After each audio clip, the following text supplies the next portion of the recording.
আপনার দলের সাধারণ সম্পাদক নির্বাচন করছেন, আগামী যে উপজেলা নির্বাচন আপনার সাথে মানে প্রতিদ্বন্দ্বিতা করছেন, এটাকে কিভাবে দেখছেন আপনি? না, আমি সুন্দরই দেখতেছি, ভালোই দেখতেছি। কারণ দলের সাধারণ সম্পাদক উনিও যোগ্য, যার কারণে উনি দাঁড়িয়েছে। অতএব এখানে কোনো তো আমি খারাপ দেখতেছি না।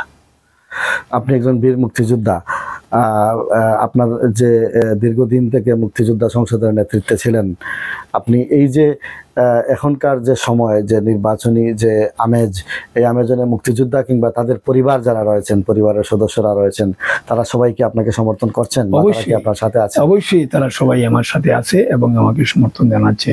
আর আমি একজন মুক্তিযোদ্ধা হিসাবে এইটুকু বলতে চাই যে আগামী 5 বছর পর যে আর নির্বাচন, এই নির্বাচনে কোনো জীবিত মুক্তিযোদ্ধা যারাই জীবিত থাকবে, উপজেলা নির্বাচন করার মতন ক্ষমতা আমি মনে করি কারো থাকবে না।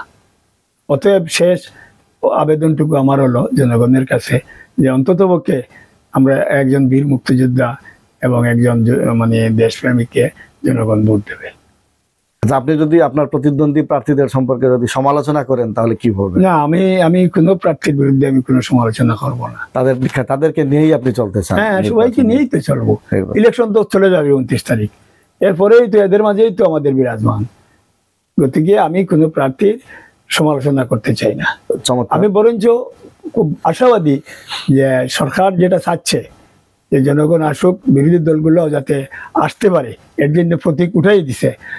বিরোধী দল যদিও প্রতীক নিয়ে আসতেছে না বা নির্বাচনে আসতেছে না, তবে আমি যতটুকু জানতে পারছি এই পর্যন্ত, আমি যখন গণসংযোগে যাচ্ছি বিভিন্ন এলাকায়, তখন বুঝতে পারছি জামাত ইসলাম সহ অনেকেই কিন্তু ভোট দিতে আসবে।